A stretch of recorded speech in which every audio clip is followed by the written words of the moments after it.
એ 24 દિવસમાં એક કામ પૂરું કરી શકે છે, બી એ કરતાં 50% વધુ કાર્યક્ષમ છે, એકલો બી આ કામ કરવા કેટલા દિવસ લેશે? હવે આપણે જાણીએ છીએ કે કાર્યક્ષમતાનો જે ગુણોત્તર છે એના કરતાં દિવસનો ગુણોત્તર ઉલટો આવે. કાર્યક્ષમતા જે એફિશિયન્સી છે કેટલી છે? તો આપણે જો એ અને બીની વાત કરીએ તો બીની એફિશિયન્સી અહીંયા માનો કે 3 માની લઈએ, કારણ કે બી જે છે એ કરતાં 50% વધુ કાર્યક્ષમ છે, તો એની જે છે કાર્યક્ષમતા 2 આવશે. તો જે દિવસનો ગુણોત્તર આવશે એ ઉલટો આવશે, અહીંયા 3:2 નો આવશે.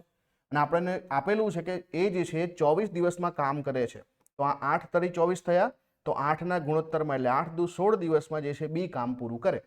આ તો એક રીત થઈ ગઈ. બીજી રીત છે કે ભાઈ તમે એની કાર્યક્ષમતા 2 માની લીધી છે અને બીની કાર્યક્ષમતા 3 માની. એ જે છે 24 દિવસમાં કામ કરે છે, તો અહીંયા જે છે ટોટલ કામ કેટલું છે? 48 છે.